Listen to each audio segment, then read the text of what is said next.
तो आज हम बात करेंगे, नेक्स्ट टॉपिक इज आइसोमेरिज्म। ठीक है, आइसोमेरिज्म की बात करेंगे, समावेता की बात करेंगे। तो देखो, ऑर्गेनिक केमिस्ट्री में भी आइसोमेरिज्म हुआ था, और यहाँ पर अगर कोऑर्डिनेशन केमिस्ट्री की बात करते हैं तो यहाँ पर भी एक आइसोमेरिज्म टॉपिक होता है, और बहुत इंपॉर्टेंट टॉपिक होता है। कुछ उसी तरीके का होता है जैसा कि ऑर्गेनिक केमिस्ट्री में हमने आइसोमेरिज्म सिखाया था, उसी तरीके की कुछ चीजें यहाँ पर भी होती है। इसको जाओ घुमा देना, ये वाला। ठीक है, तो कुछ चीजें यहाँ पर भी होती है। तो चलिए बात करते हैं। देखो, आइसोमेरिज्म का मतलब क्या होता है, समावेता का मतलब क्या होता है। जैसे कि हम लोग जानते हैं, मॉलिक्यूलर फॉर्मूला कैसा होता है, सेम होता है कि नहीं होता है?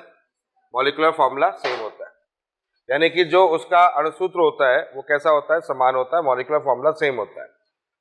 जबकि उसकी जो प्रॉपर्टी होती है, यानी कि जो अरेंजमेंट जो होता है, आप ऐसे कह सकते हैं, अरेंजमेंट कह सकते हैं, अरेंजमेंट, जो अरेंजमेंट होता है वो कैसा होता है, डिफरेंट होता है।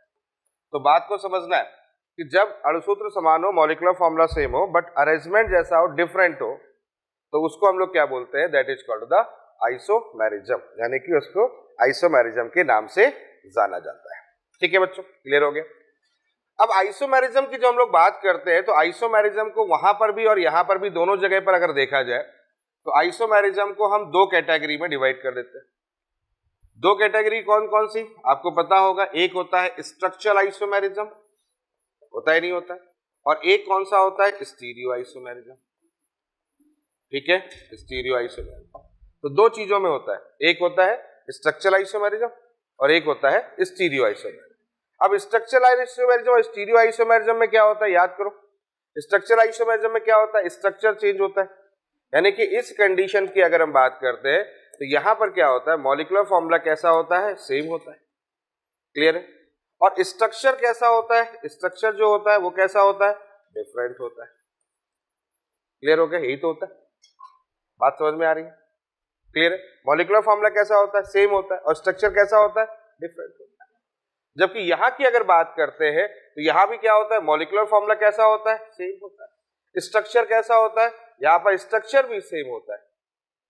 क्लियर है? स्ट्रक्चर भी सेम होता है, दोनों चीजें सेम होती है, मॉलिक्यूलर फॉर्मूला भी सेम होता है, स्ट्रक्चर भी सेम होता है। लेकिन यहां पर अगर हम बात करते हैं अरेंजमेंट में, है ना, किस पर, प्लेन पोलराइज्ड आइडिया, तो ऑप्टिकल आइसोमेरिज्म बात कर रहे होगे, ज्योमेट्रिकल आइसोमेरिज्म की बात, वही तो होता है ना भाई, ऑप्टिकल और ज्योमेट्रिकल आइसोमेरिज्म में। तो यहां पर जो अरेंजमेंट होता है, देखो स्ट्रक्चर भी सेम होता है, मॉलिक्यूलर फॉर्मूला भी सेम होता है, लेकिन यहां पर जो अरेंजमेंट होता है, और अरेंजमेंट कहां होता है, इन स्पेस, तो कैसा होता है, डिफरेंट होता है। तो ये बेसिकली जो वही डेफिनेशन है जो वहां डेफिनेशन थी, जो वहां डेफिनेशन हमने सिखाई ना, वही डेफिनेशन यहां पर भी है। लेकिन यहां पर सोचने का तरीका थोड़ा सा बदलाव होगा, यहां पर कुछ नई चीजें आप यहां पर सीखेंगे। तो दोनों को ही सीखना है आपको, structure isomerism and then stereo isomerism पे ही ये बात आपकी चलेगी। तो चलिए बात करना स्टार्ट करते हैं। सबसे पहले बात करते हैं किस पर, स्ट्रक्चरल आइसोमेरिज्म। तो फर्स्ट पॉइंट डिस्कस हम लोग करेंगे स्ट्रक्चरल आइसोमेरिज्म। हिंदी में क्या बोलते हैं इसको, संरचनात्मक समावेता। ठीक है बच्चों, तो स्ट्रक्चरल आइसोमेरिज्म पे बात करेंगे। और स्ट्रक्चरल आइसोमेरिज्म में देखो कितने टाइप के आइसोमेरिज्म को हम सीखेंगे। तो नंबर फर्स्ट, हाइड्रेट आइसोमेरिज्म, नाम याद रखना, हाइड्रेट आइसोमेरिज्म। सेकेंड हम लोग सीखेंगे लिंकेज आइसोमेरिज्म। थर्ड हम लोग सीखेंगे आयोनाइजेशन आइसोमेरिज्म। क्लियर है? Ionization isomerism. फोर्थ हम सीखेंगे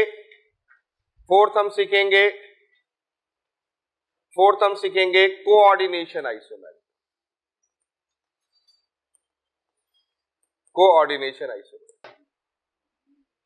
क्लियर है? फिफ्थ हम सीखेंगे लिंकेज आइसोमेरिज्म। अच्छा, लिंकेज तो कर लिया अपन ने, ओहो, लिगेंड आइसोमेरिज्म, लिगेंड आइसोमेरिज्म।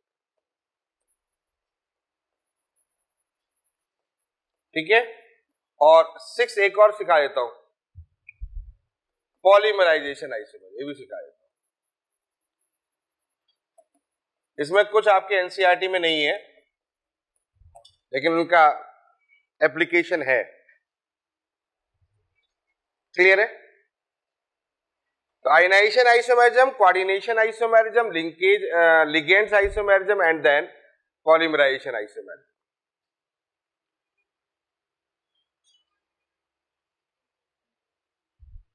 बोलो बच्चों, समझ में आ गया? तो चलिए शुरुआत करें। सबसे पहले बात करते हैं, नंबर फर्स्ट डिस्कस करते हैं। Number first is hydrate isomerism. तो फटाफट देखें इसको, टॉपिक को कंप्लीट करेंगे आज। Hydrate isomerism. देखो, हाइड्रेट आइसोमेरिज्म का मतलब होता है वाटर मॉलिक्यूल। ये तो आपको पता ही है, हाइड्रेट का मतलब होता है वाटर मॉलिक्यूल। तो वाटर मॉलिक्यूल इंटरचेंज, ऐसे समझ में रखिएगा, वाटर मॉलिक्यूल इंटरचेंज,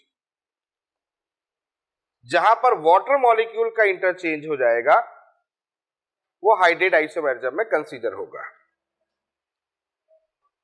कैसे? जैसे मान लेते हैं आपके पास में कोई एक एग्जांपल ले लो, यहां M ले लो। क्लियर है? यहां पर अपन ने A4 ले लिया। क्लियर है? M यहां पर ले लिया M A4 और यहां ले लिया अपन ने 3S2। ये एक मॉलिक्यूलर फॉर्मूला था। अब इसका हाइड्रेट आइसोमर मुझे बनाना है। ठीक है? तो करना क्या है आपको, वाटर मॉलिक्यूल को अंदर या बाहर करना है और एक जो अंदर है उसको बाहर लेके जाना है। वाटर मॉलिक्यूल का इंटरचेंज करना है। तो अब जब वाटर मॉलिक्यूल का इंटरचेंज करोगे तो आप कितना कर सकते हो वो देख लो आप, और वही आइसोमर हो जाएंगे आपके। ये तो मॉलिक्यूलर फॉर्मूला मैंने बना दिया। तो यहां पर अगर बताओगे ये इसको ऐसे कर दो, ये मॉलिक्यूलर फॉर्मूला कर दे रहा हूं, कोऑर्डिनेशन नहीं है, ये मॉलिक्यूलर फॉर्मूला। ठीक है? ये मॉलिक्यूलर फॉर्मूला। क्लियर है? अब इसको बनाओ तो पहला क्या बनेगा, MA3H2O बनेगा बच्चों। ये बन गया। A को एक बाहर ले जाओ, A.2S2 पहला हो गया। अरे क्लियर हुआ कि नहीं हुआ? दूसरा क्या बनेगा, M एक और ले जाओ, A2H2O का होल 2, A2.H2O। समझ में आ गया?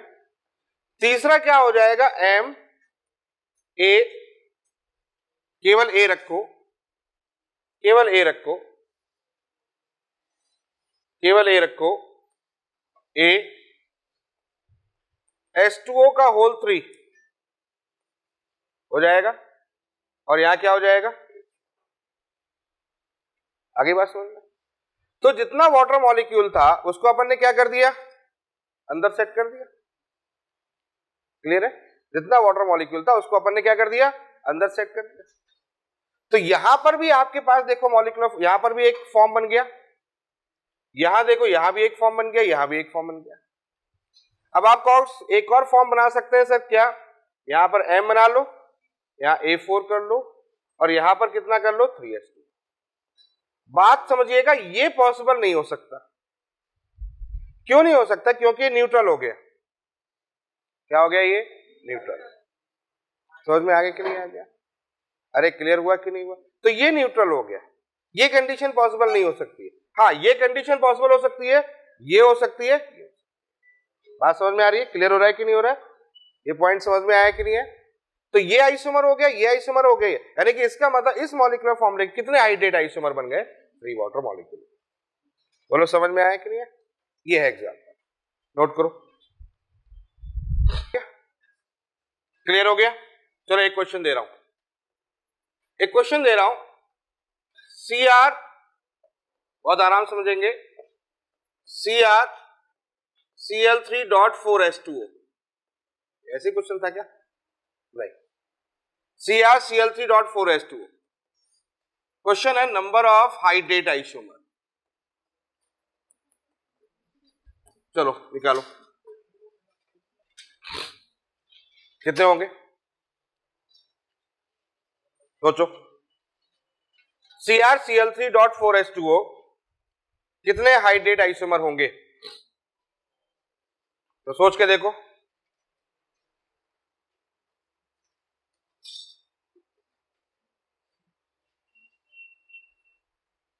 बताओ क्या बना है?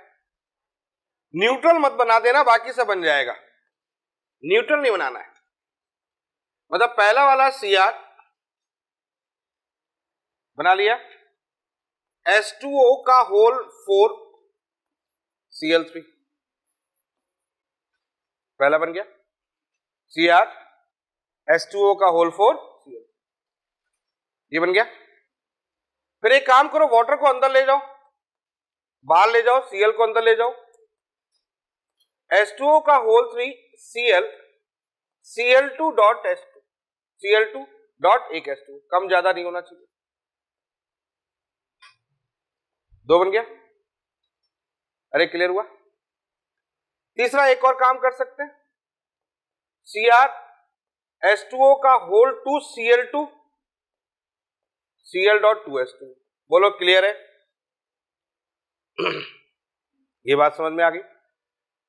चौथा एक और काम कर ले, क्या? Cr H2O का होल 3,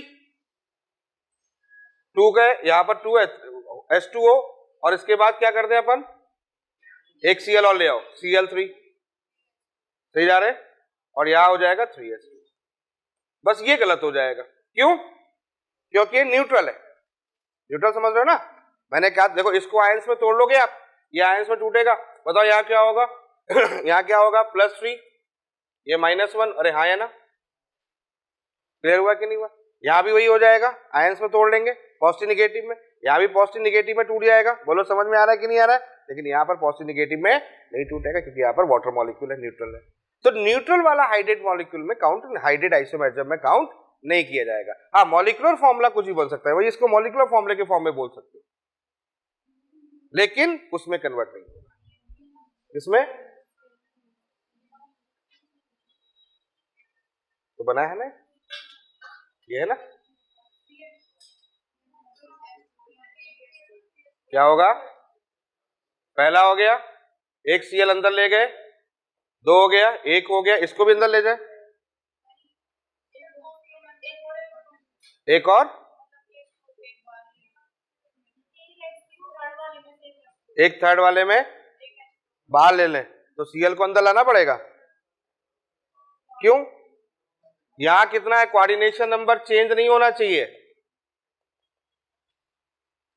ऐसे तो बेटा फिर तो खेल हो जाए।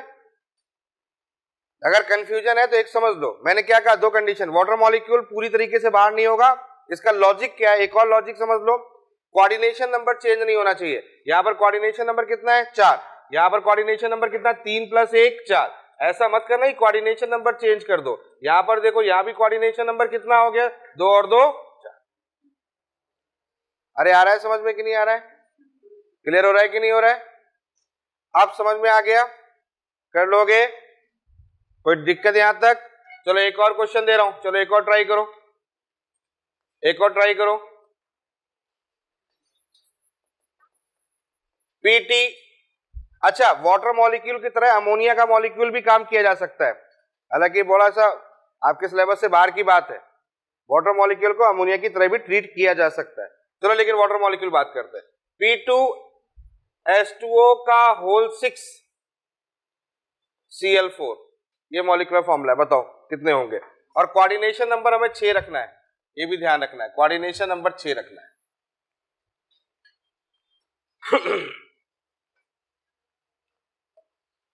बताओ कितने बनाए?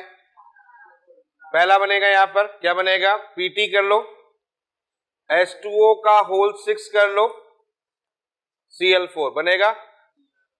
दूसरा Pt H2O का होल 5, बाहर एक वाटर मॉलिक्यूल निकालो, एक Cl को अंदर ले आओ, एक वाटर मॉलिक्यूल बाहर, एक Cl अंदर, Cl यहां कितना हो गया? Cl3 dot H2O। तीसरा यहां Pt H2O का होल 4, एक Cl अंदर,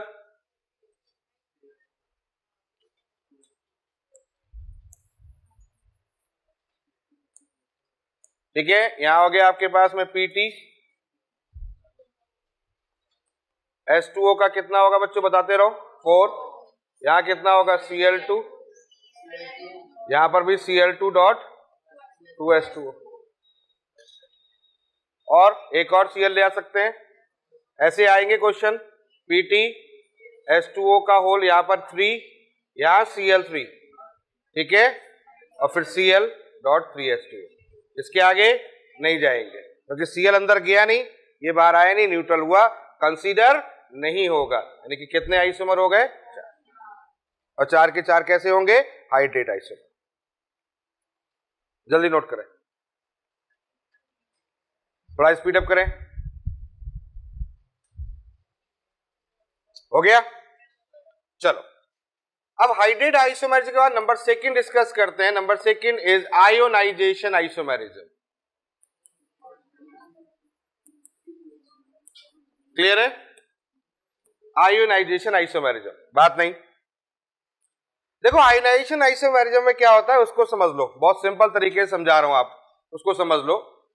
आयोनाइजेशन आइसोमेरिज्म में ऐसे मान के चलो, यहां पर M है, यहां पर A4 है, यहां B है, यहां C है। अब सुनना, यहां जो कंडीशन मैं दे रहा हूं आपके सामने, जो A है वो न्यूट्रल है, B जो है वो निगेटिव लिगेंड से, C जो है वो भी निगेटिव लिगेंड से, B जो है वो निगेटिव लिगेंड से, और जो C है वो भी निगेटिव लिगेंड से। निगेटिव समझ में आ गया, Cl, Br, NO2, SO4, carbonate, कुछ भी मतलब निगेटिव लिगेंड से। लेकिन A जो है वो न्यूट्रल है। अब न्यूट्रल है तो इसका मतलब कुछ भी है, तो वाटर हो सकता है, या अमोनिया हो सकता है, या CO हो सकता है, कुछ भी हो सकता है, EN हो सकता है, कुछ भी हो सकता है। अब कंडीशन कुछ ऐसी हो जाए, कंडीशन कुछ ऐसी हो जाए कि यहां पर ये M एज इट इज रहे, A4 एज इट इज रहे, C अंदर चला जाए और B बाहर आ जाए। मतलब ये हो कि जो दोनों नेगेटिव लिगेंड्स हैं वो एक दूसरे को इंटरचेंज कर दें। एक मतलब लिगेंड तो नहीं बोल सकता मैं, क्योंकि बाहर वाला लिगेंड नहीं है, बाहर वाला आयन है, अंदर वाला लिगेंड्स है। और इस कंडीशन में क्या हो गया, अंदर वाला लिगेंड्स हो गया, बाहर वाला आयन्स हो गया। तो लिगेंड आयन, ये कौन सा हो गया, ये आयन हो गया, मैंने सिखाया था तुमको। और ये कौन सा हो गया, ये लिगेंड्स हो गया। तो लिगेंड्स और आयन्स जो है वो एक दूसरे को इंटरचेंज कर दें। ऐसी कंडीशन जहां पर लिगेंड्स और आयन्स, निगेटिव लिगेंड्स और आयन्स एक दूसरे को इंटरचेंज कर दें, उस जगह पर आयोनाइजेशन आइसोमेरिज्म कंसीडर होती है। अब यहां पर कंडीशन क्या है, कंडीशन देखिएगा, ये कब पॉसिबल है, ये कंडीशन को बड़ा फोकस करिएगा। कंडीशन सबसे पहले ये है कि फर्स्ट ऑफ ऑल दोनों ही निगेटिव होने चाहिए। पहली चीज समझ में आ गया, निगेटिव होने चाहिए, पहली चीज ये। ऐसा नहीं होगा कि एक निगेटिव न्यूट्रल से या पॉजिटिव से इंटरचेंज करे, निगेटिव को निगेटिव से ही इंटरचेंज करना होगा, ये फर्स्ट ऑफ ऑल कंडीशन है।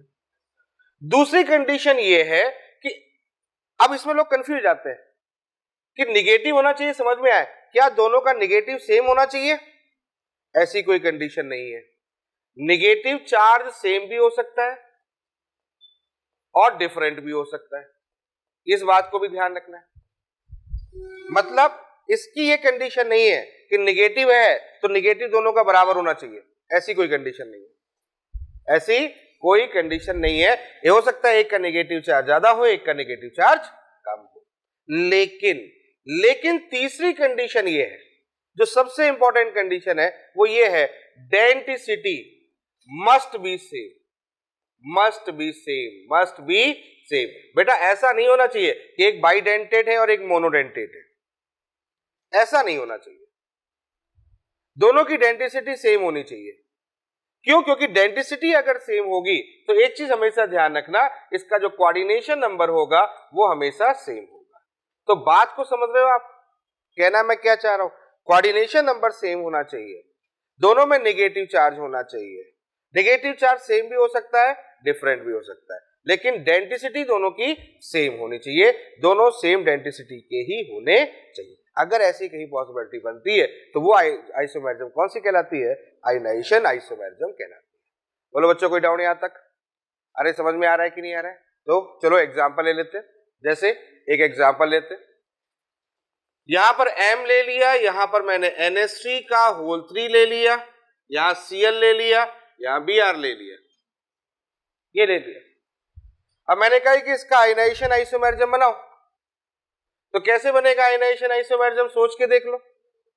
क्या हो जाएगा, यहाँ पर M हो गया, यहाँ पर NH3 का होल 3 हो गया, यहाँ Br हो जाएगा, यहाँ Cl हो गया। दोनों को अगल बगल रख के पूछा जा सकता है बताओ इन दोनों में कौन सी आइसोमेरिज्म है, ये भी पूछा जा सकता है। समझ में आ रहा है कि नहीं आ रहा है? या कौन किसका आयनाइजेशन आइसोमर, कौन आयनाइजेशन आइसोमेरिज्म शो कर सकता है, ये भी पूछा जा सकता है। क्लियर हो गया, समझ में आ गया। चलो और एग्जांपल देख लेते हैं, और देख लो। यहां पर मान ले तो M, यहां पर लेते हैं H2O का होल 3, यहां ले लिया H2O का होल 3 ले लिया यहां पर मान लेता हूं सपोज दैट Cl ले लिया। क्लियर है, एक मिनट देख लो, यहां पर कुछ भी ले सकते हो, यहां Cl ले लिया, यहां पर NO2 ले लिया। अब आप गौर से देख लो, Cl में भी कौन सा होता है, Cl में भी कौन सा चार्ज होता है, नेगेटिव। NO2 में कौन सा होता है, नेगेटिव। तो अब यहां पर आइसोमेरिज्म अगर डिफाइन करोगे, तो आइसोमेरिज्म डिफाइन करोगे तो यहां क्या होगा, M हो गया। यहां पर अगर ले लो, यहां पर H2O का होल 3 हो गया, यहां क्या हो गया, NO2 हो गया, यहां क्या हो गया, Cl हो गया, चेंज हो गया। तो नेगेटिव नेगेटिव दोनों एक दूसरे को क्या कर गए हैं, इंटरचेंज कर गए। ये दोनों एक दूसरे को इंटरचेंज कर गए। बात समझ में आ रही है, क्लियर हो रहा है कि नहीं हो रहा है?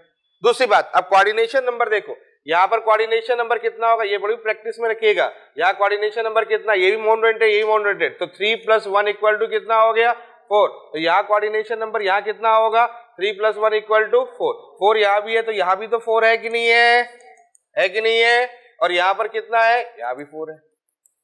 तो कोऑर्डिनेशन नंबर में चेंज नहीं होना चाहिए। जैसे अब एक यहाँ पर क्वेश्चन फंसता है, उस क्वेश्चन को भी देखो, लोग कंफ्यूज जाते हैं इस क्वेश्चन पे। तीसरा क्वेश्चन दे रहा हूं, M, यहाँ पर H2O ले रहा हूं का होल 3 ले लिया, यहाँ Cl ले लिया और यहाँ SO4 ले लिया यहाँ पर SO4। अब SO4 में कौन सा चार्ज होता है बच्चों, SO4 में कौन चार्ज होता है, -2। Cl में कौन सा होता है, -1। तो पहला तो कंफ्यूजन ये खत्म कर दो, क्या कि दोनों के चार्ज सेम भी हो जरूरी है, ऐसा कुछ नहीं है, दोनों के चार्ज डिफरेंट भी हो सकते हैं। क्लियर है, लेकिन कंडीशन ये है कि उसकी डेंसिटी सेम होनी चाहिए। और आपको पता होगा कि सल्फेट के अंदर 2 कंडीशन होती हैं। क्या कंडीशन होती है, सल्फेट कैसा होता है, फ्लक्सीडेंटेट होता है। मैंने बताया था फ्लक्सीडेंटेट का मतलब क्या होता है, सुविधा के अनुसार अपनी चीजों को बदल देता है, बोला था नहीं बोला था। तो इसका मतलब यहां पर Cl मोनोडेंटेट है, और अगर मैं इसकी जगह पर SO4 लेके आता हूं और यहां पर अगर मैं Cl लेके आता हूं तो इस जगह पर ये मोनोडेंटेट ही होगा। अब तुम ये मत कहना सर उसके ऊपर 2 निगेटिव चार्ज, अरे निगेटिव चार्ज होना और डेंसिटी होना 2 अलग अलग चीजें हैं। ये कंडीशन नहीं होती कि जिस पर जितना चार्ज उतनी डेंसिटी, ये कंडीशन नहीं है। तो EDTA में चले जाओ, फिर याद करो लास्ट क्लास में बताया था EDTA में कितना होता है, -4 होता है, नहीं होता। डेंसिटी कितनी होती है, 6। तो इसका मतलब ये थोड़ी है कि जितना निगेटिव चार्ज उतनी डेंसिटी।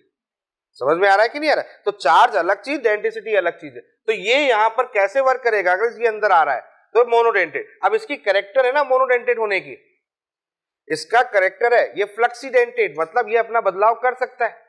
तो बदलाव कर सकता है इसलिए ये इसमें कंसीडर होगा।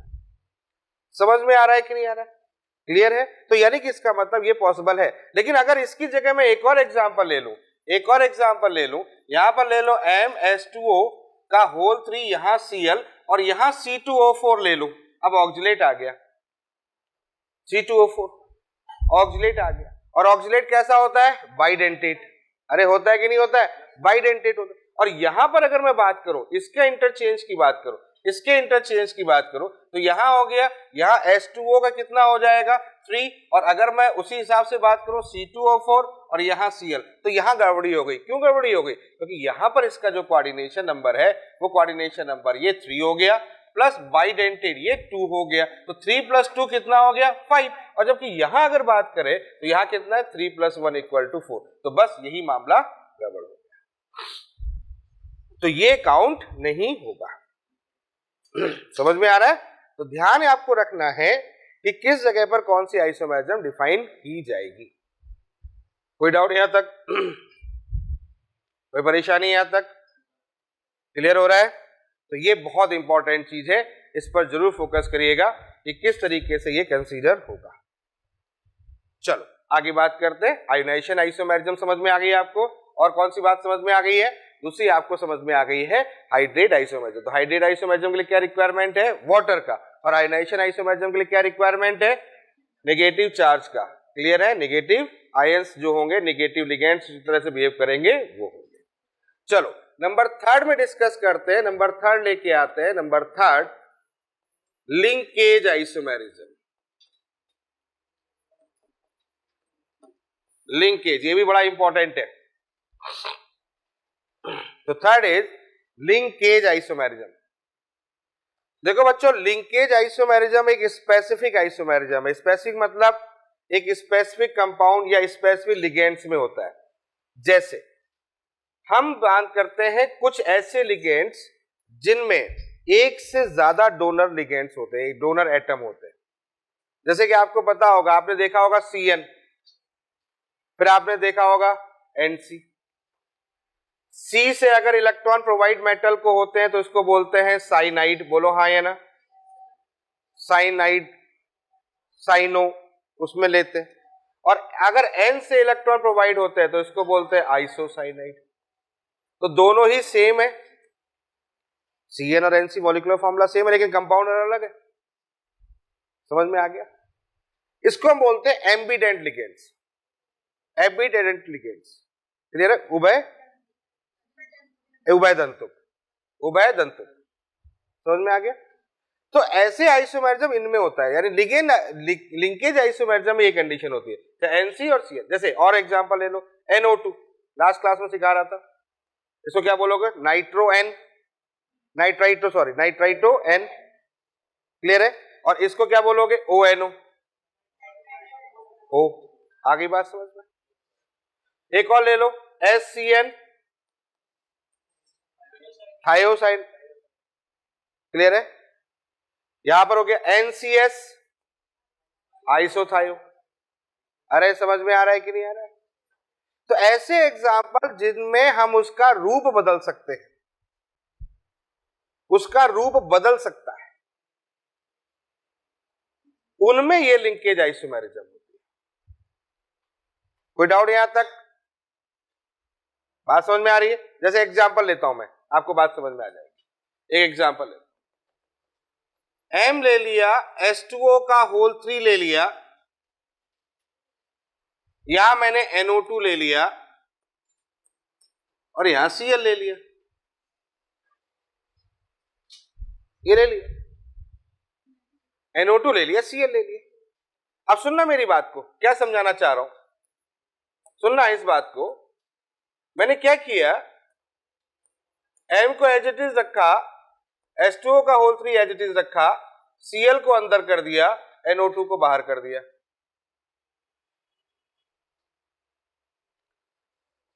एक काम मैंने ये किया, M को एज इट इज रखा, H2O का होल 3 किया, ONO किया, Cl को बाहर रखा।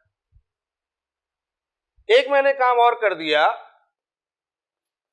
M कर दिया, H2O का होल 3 कर दिया, Cl अंदर रखा, ONO बाहर रखा। सब बदलाव कर दिया। इसको मैंने A बोला, इसको मैंने B बोला, इसको मैंने C बोला, इसको मैंने D बोला। और अब मैंने आपसे पूछा A B में कौन सी आइसोमेरिज्म है, A C में कौन सी है, A D में कौन सी है, B C में कौन सी है, B D में कौन सी है, C D में कौन सी है। अब आ गया समझ में? मामला ही घुमा दिया मैंने, सब कुछ समझ गए होगे एक ही झटके के अंदर। बताओ बताओ बताओ, A और B में कौन सी है? A और B में कौन सी है? आयोनाइजेशन है, बहुत बढ़िया। A और C में कौन सी है? A और C में देख रहे हो, लिंकेज, बहुत बढ़िया, ठीक है। A और D में कौन सी है? A और D में देख रहे हो कौन सी है? ONO भी बाहर चला गया, Cl, यानी कि इसका मतलब आयोनाइजेशन ही है, आयोनाइजेशन है ना। B और C में कौन सी है? B और C में B कौन सा है? A और D था ना वो, हाँ। B और C में कौन सी है? क्या कर रही है? A और B में आयोनाइजेशन है, तो चुप रहे अभी थोड़ी देर। ए और बी में ठंडा खा लिया, दिमाग रुक गया तेरा। ए और बी में कौन सी है? आयनाइजेशन। ए और सी में कौन सी है? ए और सी में, ए और सी में यहाँ NO2 है, यहाँ अरे चेंज हो रहा है कि नहीं हो रहा है यार? बदलाव देखो ना, बदलाव हो गया, बदलाव हो गया तो बदलाव हो गया, इसका मतलब लिंकेज हो गया। ए और डी में कौन सी है? ए और डी में देख लो, यहां पर बदलाव है तो इसका मतलब कौन सी होगी? बदलाव है तो लिंकेज हो गया, लिंकेज हो गया। यही कह रही थी, यही कह रही थी, हाँ गुड। अब आ गया बी और सी में, बता बी और सी में लिंकेज, बी और डी में, बी और डी में बता भाई, बी और डी लिंकेज, ठीक है। और ए सी और डी में, सी और डी में आयनाइजेशन। आ गया समझ में? नोट करो। नेक्स्ट चलो हेडिंग कोऑर्डिनेशन आइसोमेरिज्म।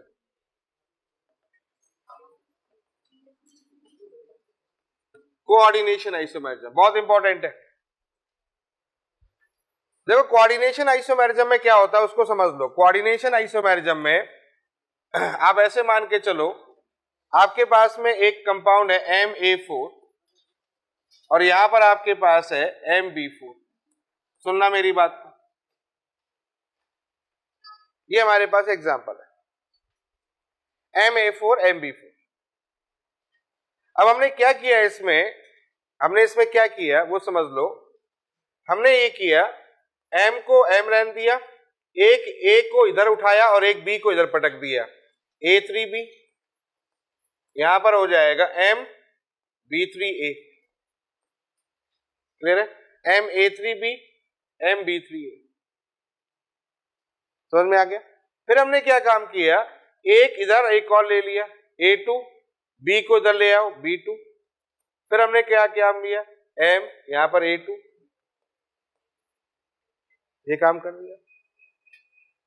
नहीं आया समझ में? फिर हमने क्या किया, फिर एक और M। अब किसको लाना है अपने को, किसको लाना है? A को कम करना है, B को इधर लाना है, AB3। यहां क्या हो जाएगा, M A3B हो गया। फिर हमने क्या काम किया, एक और काम कर दिया, यहां पर M B4 कर दिया, यहां पर M A4। ये है कहानी। मतलब हम खेल रहे थे बस, इधर से उधर, उधर से इधर, इधर से उधर, उधर से इधर, ये वाला इधर, ये वाला इधर, और इसको खेलने खेलने के चक्कर में कोऑर्डिनेशन आइसोमेरिज्म बन गई। समझ में आया? कोऑर्डिनेशन आइसोमेरिज्म में ये होता है, ये होता है, ये होता है, ये होता है, ये नहीं होता। अब पूरी कहानी सुन लो। कोऑर्डिनेशन आइसोमेरिज्म में बेसिकली लिगेंड्स और मेटल्स इंटरचेंज होते हैं, दोनों कहानी कह सकते हैं। यानी कि यहां पर इंटरचेंज की बात चल रही है, इंटरचेंज। और इंटरचेंज में लिगेंड्स को इंटरचेंज कर सकते हो या फिर आपके पास में जो मेटल है उनको इंटरचेंज कर सकते हो। नॉर्मली डेफिनेशन कहती है लिगेंड का इंटरचेंज, ये लिगेंड का इंटरचेंज कर। समझ में आ गया? अब मेटल का इंटरचेंज की बात तो आप ऐसे कह सकते हो, यार मेटल अगर सेम हो गए तो कोई इंटरचेंज नहीं दिखेगा, लेकिन मेटल अगर डिफरेंट है तो इंटरचेंज दिखेगा। तो इंटरचेंज कैसा हुआ वो भी समझ लो कि यहां से एक A इधर चला गया, एक B इधर चला गया, यहां से एक A इधर चला गया, एक B इधर चला गया, यहां से एक A इधर चला गया, एक B इधर चला गया, ये इधर, ये इधर, ये इधर। बोलो ये समझ में आ गया? इंटरचेंज कर दिया। या आप ऐसे भी समझ सकते हो, आप गौर से देखो, इसके बीच में अगर देखो तो आपको ये दिख रहा होगा, ये डब्बा आगे उठा दिया, ये डब्बा पीछे रख दिया, ये भी तो दिख रहा है। लो ये लास्ट वाला दिख रहा है आपको। तो सोचने की क्षमता आप कैसे भी कर सकते हो, किसी प्रकार से भी आप इसको सोच सकते हो, लेकिन दिमाग में क्या रखना है, दिमाग में ये रखना है कि दोनों तरफ के कोऑर्डिनेशन नंबर में चेंज नहीं होना चाहिए। इसका जो कोऑर्डिनेशन नंबर पहले था वही कोऑर्डिनेशन नंबर बाद में भी होगा, यानी यहाँ कोऑर्डिनेशन नंबर सेम होगा। यहाँ पर जो मेटल है उसका जो कोऑर्डिनेशन नंबर पहले था वही कोऑर्डिनेशन नंबर बाद में भी होगा, उसमें कोई चेंज नहीं होगा। यानी कि इसका मतलब है मॉलिक्यूलर फॉर्मूले में भी कोई चेंज नहीं होगा। क्लियर है? केवल अरेंजमेंट का चेंज होगा। एक लिगेंड इधर से उधर चला जाएगा, उधर वाला लिगेंड इधर से इधर आ जाएगा, या मेटल इधर से उधर ट्रांसफर हो जाएगा, उधर से इधर आ जाएगा। That's it. जितनी बार आप इंटरचेंज कर सकते हो उतने ही यहाँ पर नंबर ऑफ आइसोमर आपके बन जाएंगे। जितनी बार आप इंटरचेंज करते हो उतने ही नंबर ऑफ कोऑर्डिनेशन आइसोमर आपके बन जाएंगे। क्लियर है? लेकिन अब जो सबसे इंपॉर्टेंट पॉइंट है वो समझ लो, वो समझाना चाह रहा हूं। पॉइंट ये है कि यहां तो इंटरचेंज आपने समझ में आ गया, लेकिन पॉइंट ये है कि ये क्यों नहीं काउंट किया जा रहा, तो इसकी कहानी भी समझ लो। इसकी कहानी कुछ इस तरीके से है।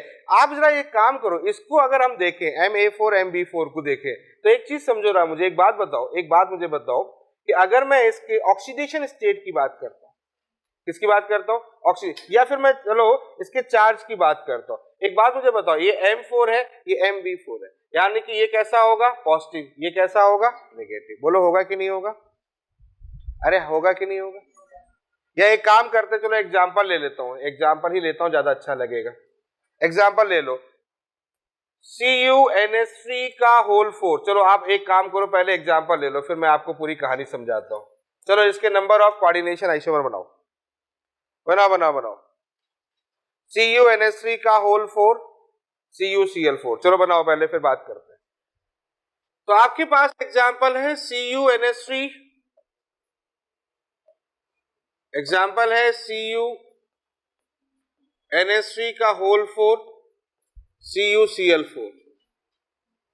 बताओ बच्चों, एक तो ये खुद हो गया, अरे एक तो ये खुद हो गया, फिर क्या हो जाएगा बताओ, आप लोग बताओ।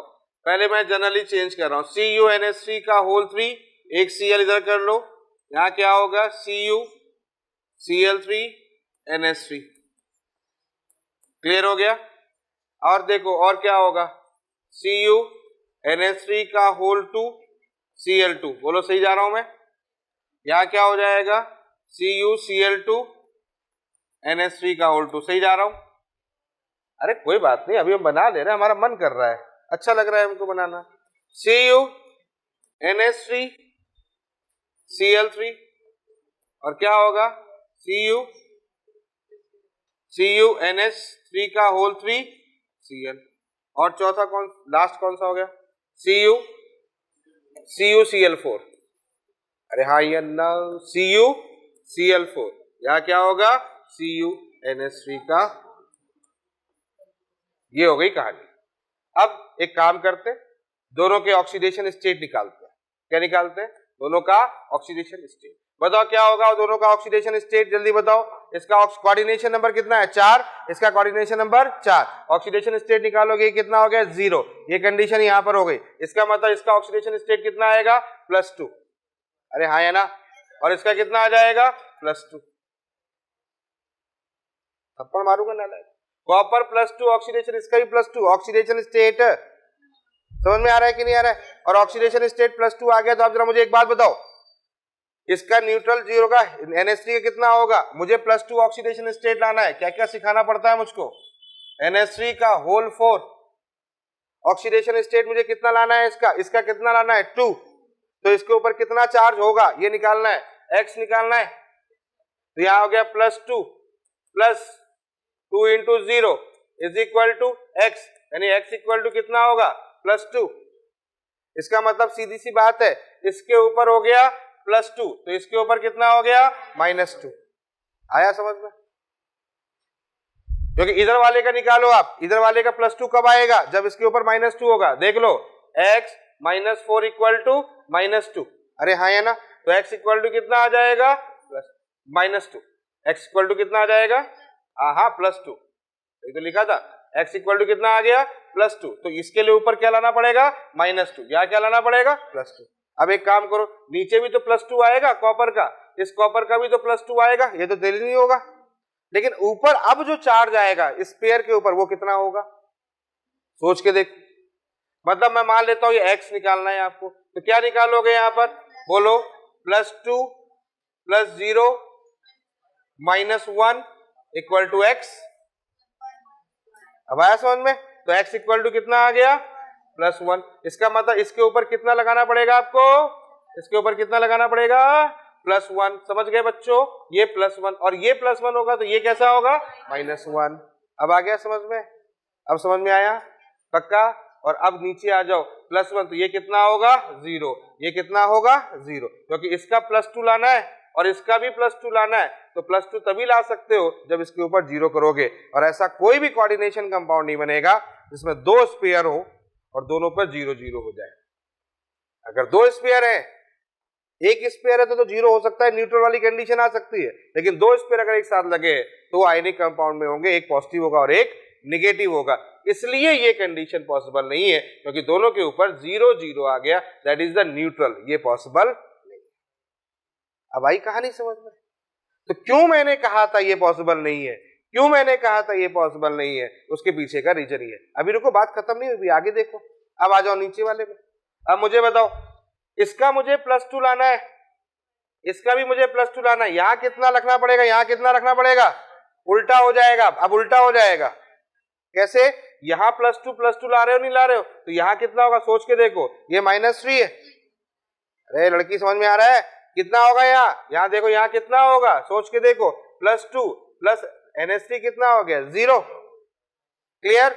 -3, ये x है, ये मान लो x है, इक्वल टू कितना होगा? x। x इक्वल टू कितना हो गया? -1। इसका मतलब यहां इसके ऊपर कितना आएगा? -1। तो यहां कितना होगा? +1। ये पॉसिबल है कि पहला माइनस दूसरा प्लस, ये पॉसिबल है। लेकिन कंपाउंड आयनिक ही रहेगा, मतलब 2 कोऑर्डिनेशन कंपाउंड है तो दोनों के बीच में आयनिक बॉन्ड ही होगा। यहां देख लो, यहां कितना होगा? -2, यहां कितना होगा? +2। अब समझ में आएगी बात? क्लियर हुआ कि नहीं हुआ? तो इस तरीके से यहां पर चीजें होंगी, पॉजिटिव निगेटिव कंडीशन जो होगी वो ऐसे होगी। लेकिन अगर न्यूट्रल है तो फिर नहीं होगा, नहीं है। फर्स्ट और फोर्थ इसलिए सेम नहीं है। इसका यूपीएससी नाम लिखोगे और इसका यूपीएससी नाम लिखोगे, इसका यूपीएससी नाम लिखोगे तो ये कॉपर होगा, ये क्यूपरेट होगा, और इसका लिखोगे सेम ही होगा। ठीक है, लेकिन नाम अलग अलग, मतलब अरेंजमेंट अलग अलग है। समझ में आया कि नहीं है? आगे पीछे लिखना भी अरेंजमेंट अलग है, नाम सेम रहेगा। बोलो समझ में आ गया? अरे क्लियर हुआ कि नहीं हुआ? तो यहां पर कितने आइसोमर बनेंगे अपने पास में? 3। कौन बोला? 1 2 3 और 4।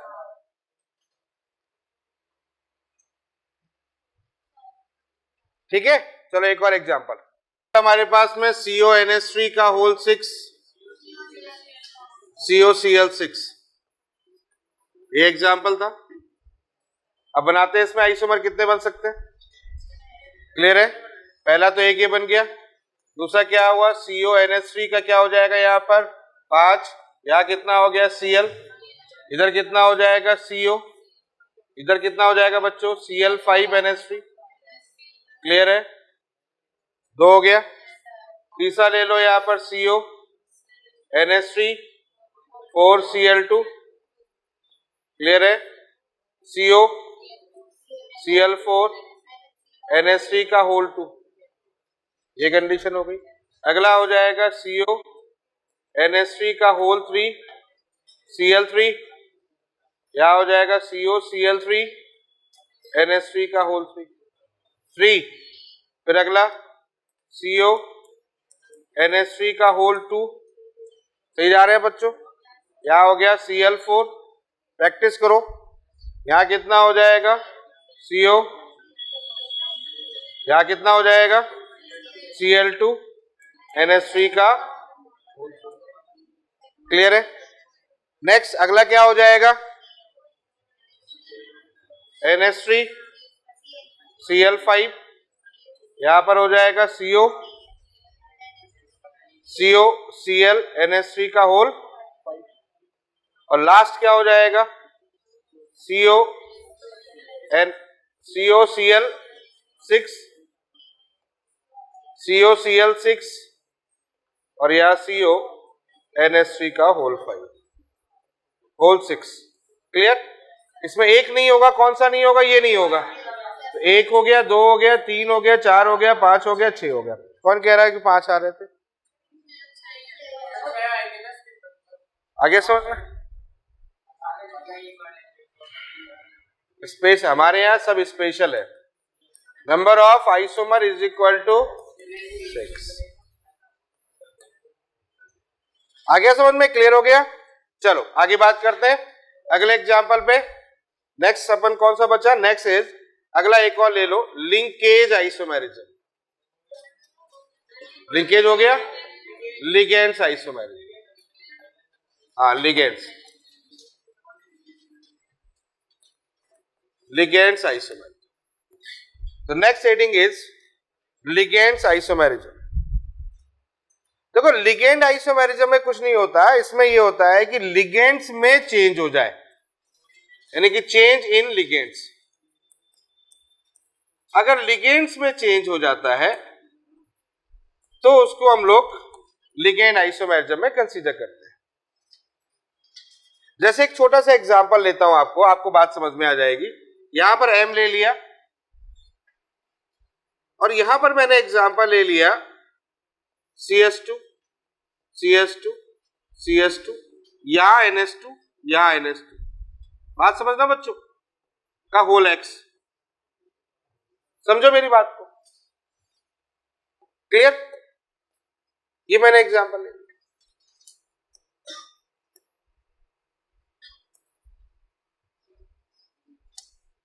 ठीक है? यहां मैंने एग्जांपल ले लिया, ऐसे ले लिया। और अब मैंने क्या किया, इसमें थोड़ा सा चेंज कर दिया। थोड़ा सा चेंज ये किया, M को एज इट इज रखा, इस NH2 को उठा के यहां ले आया।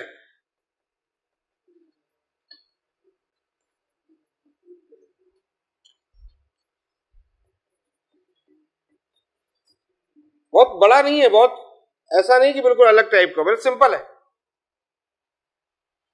एक NH2 को उठा के उधर कर दिया, यानी यहां कर दिया, ये। तो अगर लिगेंड्स जो है उसी में कोई आइसोमेरिज्म हो जाए, और बेसिकली पोजीशन आइसोमेरिज्म, कौन सी आइसोमेरिज्म है? That is the position isomerism. अगर लिगेंड्स के अंदर ही आइसोमेरिज्म कंसीडर हो जाए तो उसको हम लोग कौन सी आइसोमेरिज्म बोलते हैं? Ligand isomerism. ये बात समझ में आ गई कि नहीं आ गई? लिगेंड्स के अंदर ही चेंज हो जाए। अब ये किसी भी फॉर्मेट में हो सकता है, मॉलिक्यूलर फॉर्मूले में गड़बड़ी नहीं होनी चाहिए, molecular formula as it is same होना चाहिए, मॉलिक्यूलर फॉर्मूले में गड़बड़ी नहीं होनी चाहिए, लेकिन लिगेंड्स में इंटरचेंज हो जाए। समझ में आ रही बात? क्लियर है? हालांकि बहुत ज्यादा इसके बारे में नहीं पूछा जाता, लेकिन थोड़ा सा आइडिया ले लो कि लिगेंड्स आइसोमेरिज्म क्या होता है। चलो अब बात करते हैं, नेक्स्ट इज पॉलीमराइजेशन।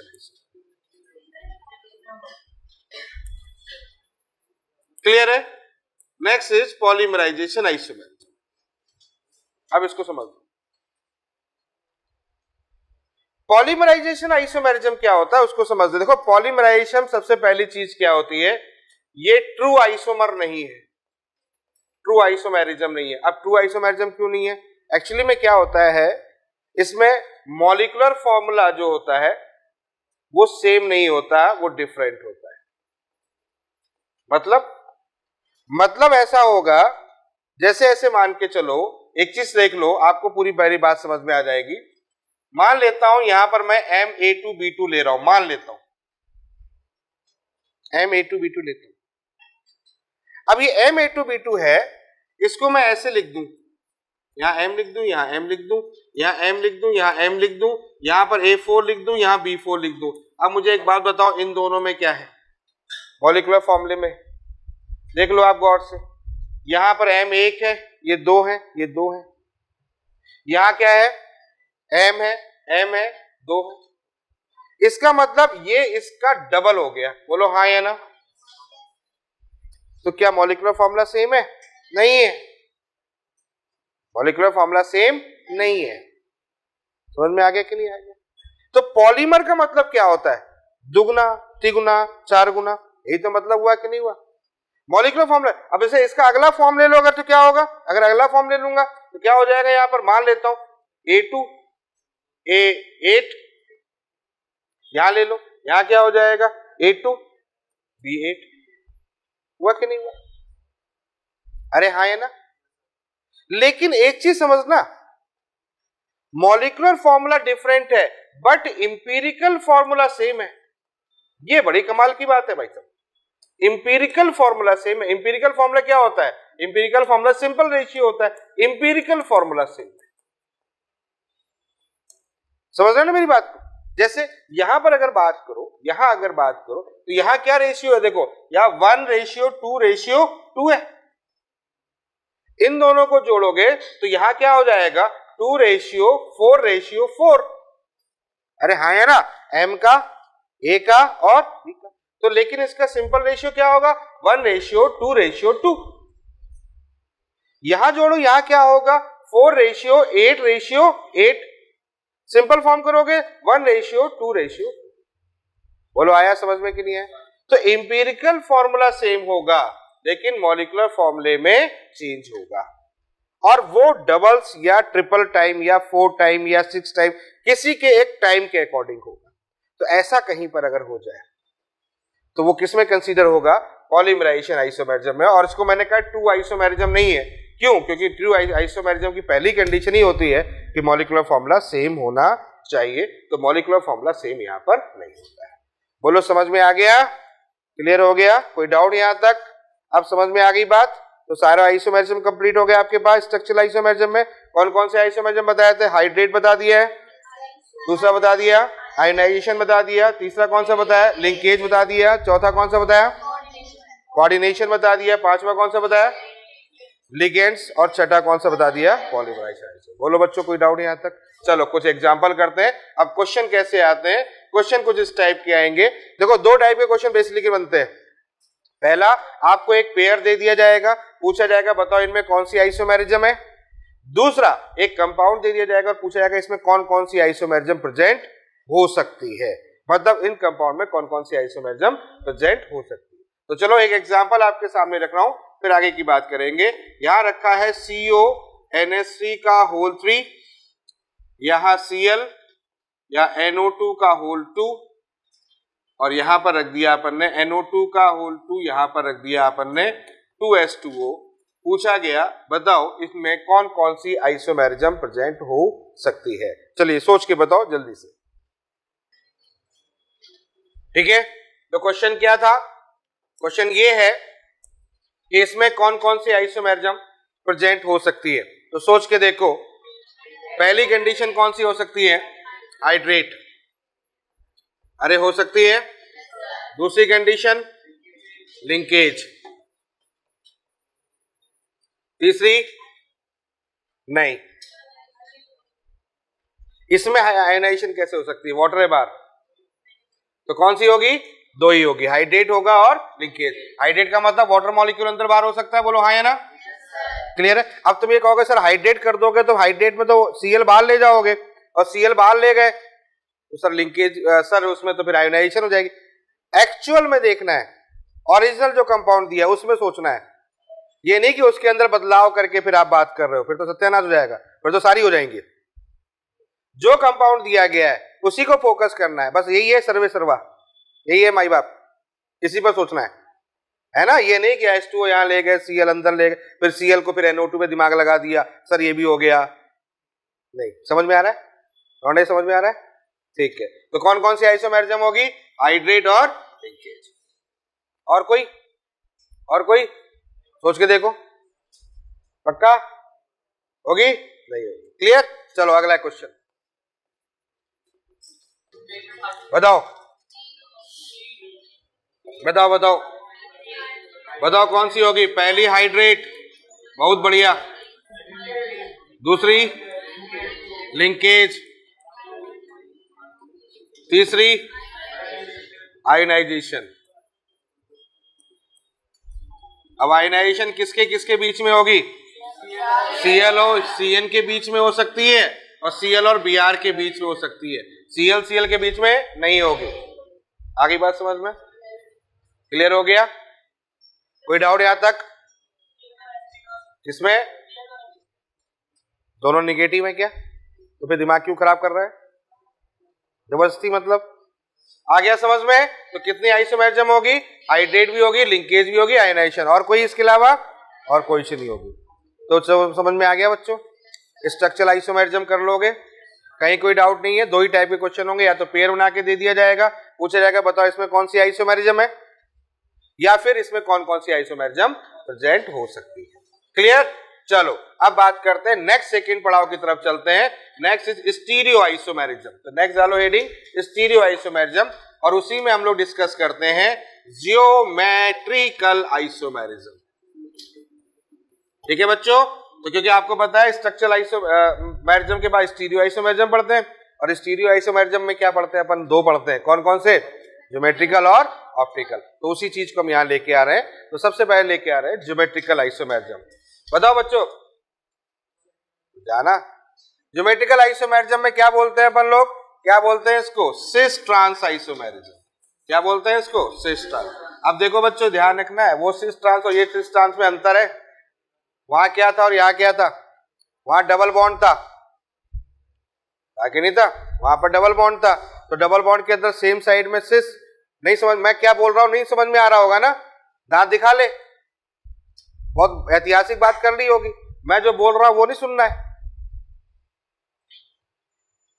अरे जा रहा है उसको जाने दे, कूद दे, कुएं में कूद जाए, क्या मतलब है तुझे? अपने फोकस करना। मैं जो बोल रहा हूं वो उसकी कोई बात नहीं है। मैं कोई भी टॉपिक बोल सकता हूं, कोई भी हेडिंग बोल सकता हूं, कोई भी आर्टिकल बोल सकता हूं, उससे कोई लेना देना नहीं है। अपनी बात पहले हम कर ले। तू उसको बता दे, तू उसको बता दे, तू उसको बता दे, फिर तीनों हंस लो, ये बहुत बड़ा काम किया हमने। तो बड़े हो गए हो। Cis trans isomerism. तो ज्योमेट्रिकल आइसोमेरिज्म का मतलब होता है सिस्टा। तो हमने वहां क्या सीखा था? अगर हम बात करते हैं ऑर्गेनिक केमिस्ट्री, तो ऑर्गेनिक केमिस्ट्री हम लोगों ने ये सीखा था कि ए है या बी है, यहाँ ए है या बी है। क्लियर है? तो दो सेम ग्रुप सेम साइड में आते हैं, तो इसको हम लोग क्या बोलते हैं? सिस। और यहाँ पर क्या होता है? सी डबल बॉन्ड सी, यहाँ पर ए और यहाँ बी। ऐसी तो कुछ पढ़ा था कि यहाँ ए हो जाए यहाँ बी हो जाए, तो इसको अपन में क्या पढ़ा था? ट्रांस। अगर जहां भी ये कंडीशन होती है तो वो ज्योमेट्रिकल आइसोमेरिज्म में आता है। अब पॉइंट क्या है समझिएगा, कोऑर्डिनेशन केमिस्ट्री में ज्योमेट्रिकल आइसोमेरिज्म को कैसे देखा जाएगा? तो दो तीन बातें दिमाग में आपको रखनी होगी। पहली बात यह है कि कोऑर्डिनेशन केमिस्ट्री में ज्योमेट्रिकल आइसोमेरिज्म को दो जगह पर देखा जाता है, या हम लोग बेसिकली स्टीरियो आइसोमेरिज्म को दो ही जगह पर कंसीडर करते हैं। एक है कोऑर्डिनेशन नंबर 4 और एक है कोऑर्डिनेशन नंबर 6। बेटा यही हमारे सिलेबस में है। बात समझ में आ रही है? Coordination number 4 and coordination number 6। Clear है? बात समझ में आ रही? दूसरी बात, कोऑर्डिनेशन नंबर 4 में अभी धीरे धीरे सीखिएगा इस बात को, बहुत इंपॉर्टेंट चीज है। कोऑर्डिनेशन नंबर 4 में दो कैटेगरी होती है। एक कैटेगरी होती है जिसमें sp3 हाइब्रिडाइजेशन आता है, आगे आएगा, और एक होता है dsp2 हाइब्रिडाइजेशन। समझ में आ गया? जिसका sp3 हाइब्रिडाइजेशन आता है उसका स्ट्रक्चर होता है टेट्राहेड्रल। टेट्राहेड्रल। क्लियर है? और जिसका dsp2 हाइब्रिडाइजेशन आता है उसका होता है स्क्वायर प्लेनर। क्लियर है? तो टेट्राहेड्रल और स्क्वायर प्लेनर में टेट्राहेड्रल वाला कॉन्सेप्ट नहीं लिया जाएगा, केवल एक पॉइंट को छोड़ के एक जगह पर होता है जहां पर लेते हैं। यानी कि आपको जो भी हाइब्रिडाइजेशन देखनी होगी, मेनली जो हाइब्रिडाइजेशन देखनी होगी वो इस मेनली जो ज्योमेट्रिकल आइसोमेरिज्म देखना होगा, सॉरी, वो dsp2 हाइब्रिडाइजेशन में देखना होगा। समझ गए बात? क्लियर हो गया? दूसरी तरफ कोऑर्डिनेशन नंबर अगर 6 लेते हैं तो कोऑर्डिनेशन नंबर 6 का जो स्ट्रक्चर आता है दैट इज द ऑक्टाहेड्रल। तो ऑक्टाहेड्रल स्ट्रक्चर जो होता है उसमें भी हमारा ज्योमेट्रिकल आइसोमेरिज्म होता है। तो कहने का मतलब यह है कि दो बातें दिमाग में रखना है, कोऑर्डिनेशन नंबर 4, कोऑर्डिनेशन नंबर 6 अगर हो तभी हम लोग आइसोमेरिज्म के बारे में बात करेंगे, ज्योमेट्रिकल आइसोमेरिज्म या ऑप्टिकल आइसोमेरिज्म के बारे में बात करेंगे। और उसमें भी कोऑर्डिनेशन नंबर 4 में दो कैटेगरी है, एक कौन सी है? टेट्राहेड्रल, और एक है स्क्वायर। अब कौन सी टेट्राहेड्रल कौन सी स्क्वायर प्लेनर, ये तो मैं आपको आगे बताऊंगा। तो अभी आपको क्या ध्यान रखना है, टेट्राहेड्रल में नहीं होगा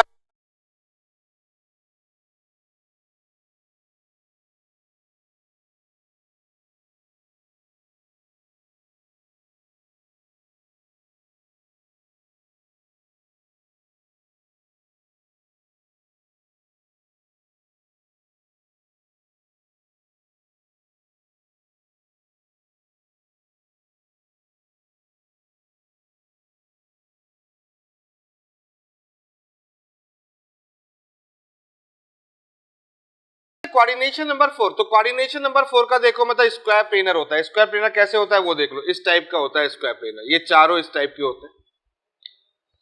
यहां पर मान लेता हूं सपोज दैट 1, यहां 2, यहां 3, यहां 4, ऐसे ले लो।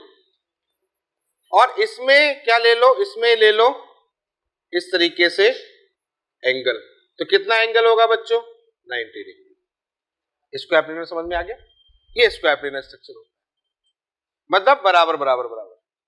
इसको अगर हम ऐसे देखें तो ऐसे भी आपने कहीं कहीं देखा होगा, ऐसे कहीं देखा होगा, देखा ऐसा। इसका मतलब इसका जनरल फॉर्म अगर दूं तो तुमको मैं ऐसे बनाता हुआ हमेशा दिखूंगा, यूं कंडीशन दिखूंगा। ये ध्यान रखना, ये बॉन्ड नहीं होता, ये ध्यान रखना, ये बॉन्ड नहीं है, ये सिर्फ एक अंडरलाइन है, यानी कि एक एरिया को रिप्रेजेंट कर रहा है, एक्चुअल में ये होता है। ठीक है, सेंट्रल मेटल एटम जो होता है वो बीच में लगा होता है, और यहां जितने भी लगे होते हैं ये जो चीज है वो लिगेंड्स होता है, यानी कि 4 है यहां पर, इसका मतलब 4 लिगेंड यहां पर लगेंगे। साथ में नोट करते जाओ, इतना टाइम नहीं मेरे पास कि मैं रुकूंगा। चारों लिगेंड्स यहां पर लगे, समझ में आ गया, क्लियर हो गया। अब सुनना अगली बात, यहां कैसे पहचानेंगे कि सिस कौन सा होता है और ट्रांस कौन सा होता है। तो सुनो, मैं यहां पर कुछ नंबरिंग कर दे रहा हूं, उससे आपको आइडिया लग जाएगा। 1 2 3 4 कैसे, अगल बगल वाला जो होगा वो जो दो ग्रुप है वो हमेशा सिस होंगे, या ये कह सकते हैं कि 90 डिग्री पर जो भी रखा जाएगा वो सिस होगा, और 180 डिग्री पर जो भी रखा जाएगा वो ट्रांस होगा। ये दिमाग में आप रख सकते हो, यानी कि इसका मतलब है 1 2 1 2 मतलब ये 1 2 ये हमेशा अगल बगल है, 90 डिग्री पे इसको सिस पढ़ेंगे, ये सिस में होंगे। यहां ये कंसीडर नहीं होता, जैसे ऑर्गेनिक केमिस्ट्री में अपन डिस्कस करते हैं कि दोनों सेम ग्रुप सेम साइड में होने चाहिए तो भी सिस बोलेंगे, और दो सेम ग्रुप अपोजिट साइड में होंगे तो ट्रांस बोलेंगे। ऐसा यहां पर कोई नहीं है, यहां पर यह है कि अगर अड़ोस पड़ोस में होगा तो भैया सिस होगा, तो मेरे पड़ोस में बैठ गए तो मैं सिस में कहलाऊंगा, 90 डिग्री पे हो गए तो सिस होगा, और अगर 180 पे हो गए तो ट्रांस कहलाओगे, चाहे वो सेम हो चाहे वो डिफरेंट। दोनों ग्रुप सेम भी हो सकते हैं, दोनों ग्रुप डिफरेंट भी हो सकते हैं। बात समझ में आ रही कि नहीं आ रही, क्लियर। यानी कि इसका मतलब है कि 1 2 जो होगा सिस होगा, 2 3 जो होगा वो सिस होगा, समझ में आ रहा है कि नहीं आ रहा है। 3 4 जो होगा वो सिस होगा, क्लियर है। 1 4 जो होगा वो सिस होगा,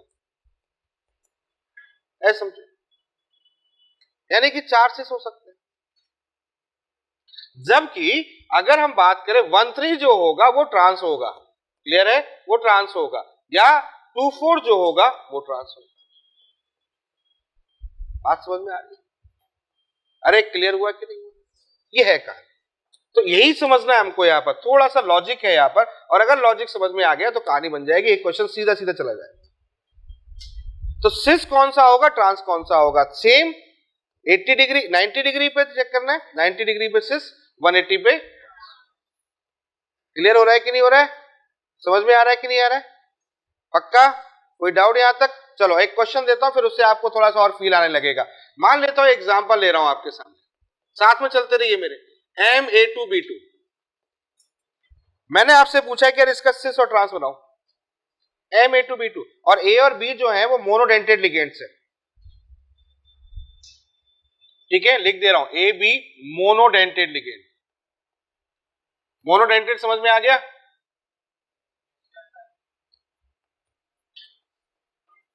मोनोडेंटेड लिगेंड,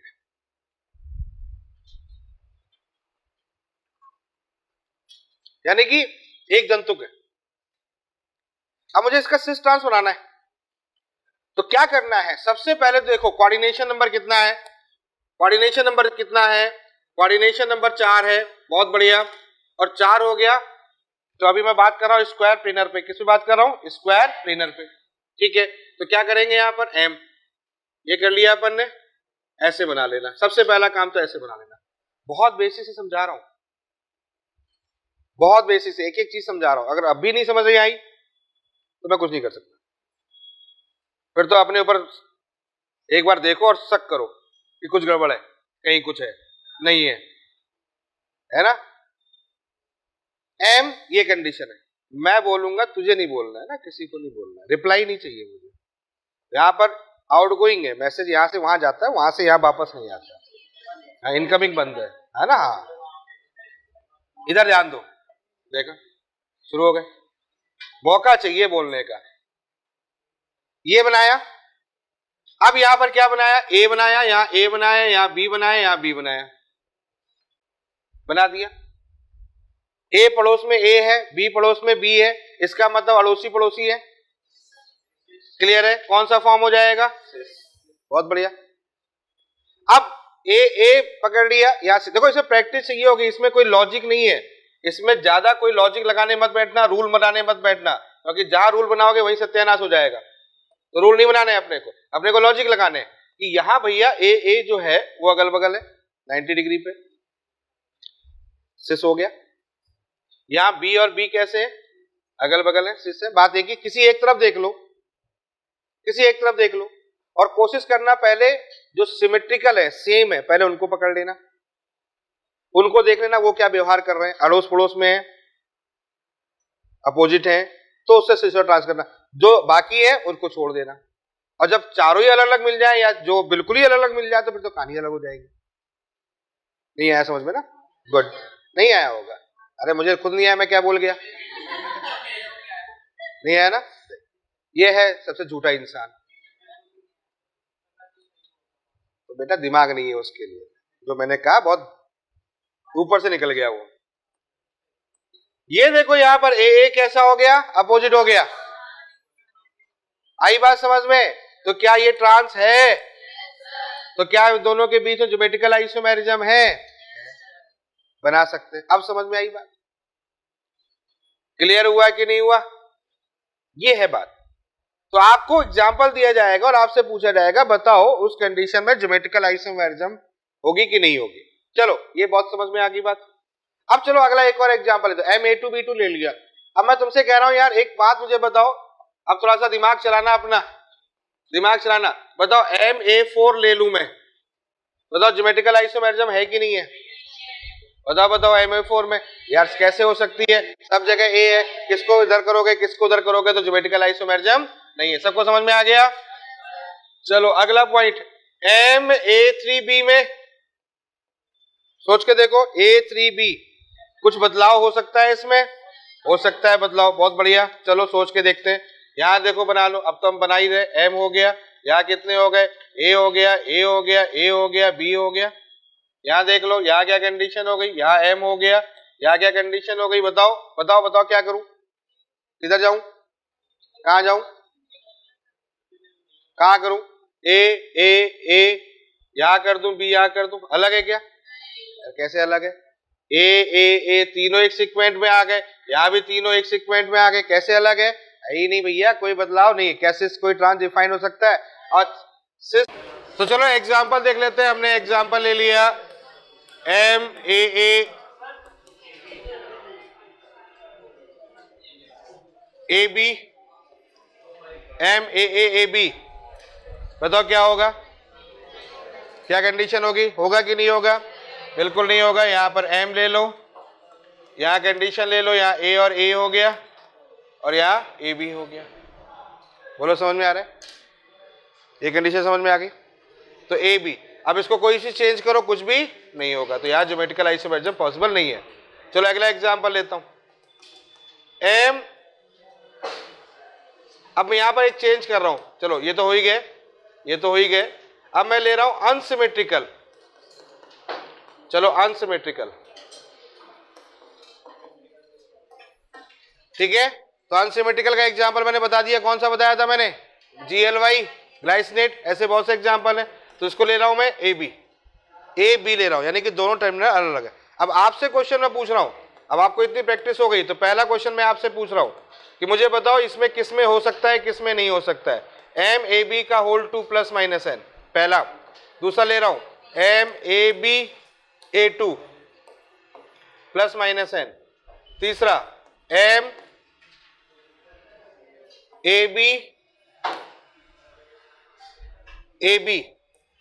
+ -n, बस 3 फॉर्म है। जल्दी से बता दो किस में होगा किस में नहीं होगा, किस में होगा किस में नहीं होगा, सोच के बताओ क्या कंडीशन होगी। पहले वाली कंडीशन होगी कि नहीं होगी? इसमें होगा, यहाँ पे ये कंडीशन पॉसिबल है, यहाँ M है, यहाँ ए है यहाँ बी है, यहाँ ए है यहाँ बी है, बोलो बच्चों ये है, इसको चेंज करो, यहाँ कर सकते हैं नहीं कर सकते हैं, कर सकते हैं, यहाँ ए है यहाँ बी है, उल्टा कर दो, यहाँ बी है यहाँ ए कर दो, देखो चेंज हो गया, ए के साथ ए था, ए के साथ बी आ गया, बोलो हाँ या ना, ए के साथ ए था, ए के साथ बी आ गया, तो चेंज हुआ कि नहीं हुआ, हो जाएगा। क्लियर है कि नहीं है, दिख रहा है, ए के साथ ए था, ए के साथ बी आ गया, यहां सामने बी आ गया, उल्टा कर दिया, यूं कर दिया, तो आइसोमेरिज्म है। नेक्स्ट यहां बताओ A2 है, तो सोच के देख लो यहाँ क्या कंडीशन होगी, यहाँ M हो गया, यहाँ क्या होगा बच्चों A हो गया, यहाँ क्या हो गया B, यहाँ A, यहाँ बताओ, इसको पलट दो कोई फर्क नहीं पड़ेगा, इसको पलट दो कोई फर्क नहीं पड़ेगा, यानी कि यहाँ नहीं होगा। तीसरी कंडीशन, यहाँ आ जाओ, यहाँ बताओ यहाँ होगा कि नहीं होगा, बोलो बोल जाओ, यहाँ पर क्या होगा A है, यहाँ क्या होगा B है, यहाँ क्या है A है, यहाँ क्या है B है, और इसको चेंज कर दो, चेंज कर दो, क्या चेंज करने में पॉसिबिलिटी हो रही है, या A है या B है, या B है या A है, चेंज करने पॉसिबिलिटी हो रही है, हो रही है, इसका मतलब ये भी होगा। बोलो बच्चों कोई डाउट यहाँ तक, बात समझ में आ रही है कि नहीं आ रही है? तो ये है पूरी कहानी, यानी इस कंडीशंस में होगा। तो अब आपको पूरी बात समझ में आ गई होगी कि कौन कौन से बाइडेंटेट में होगा। जल्दी से एक टेबल बना लेते हैं, फटाफट एक टेबल बना लेते हैं। बचाओ बच्चों, MAA जल्दी से टेबल बना ले रहा हूं बाइडेंटेट के लिए, फटाफट देख लो। MAA का whole 2, MAA A2, MAA AB, क्लियर है? ये बनाया मैंने बाइडेंटेट के लिए। MAB का होल 2, सब कोऑर्डिनेशन नंबर 4 के लिए है ये। MAB A2, MAB AB, बताओ किसमें है किसमें नहीं है, जल्दी से बोलो, किसमें है किसमें नहीं है? इसमें है नहीं, इसमें है नहीं, इसमें है नहीं, क्लियर? AB में है, AB2 में है, AB A2 में नहीं है, AB AB में है। आ रही बात समझ में? क्लियर है? तो ये आपके पास में कोऑर्डिनेशन नंबर 4 के बारे में मैंने बताया कि क्या कंडीशन है। ठीक है, कोऑर्डिनेशन नंबर 6 के बारे में कल डिस्कस करेंगे।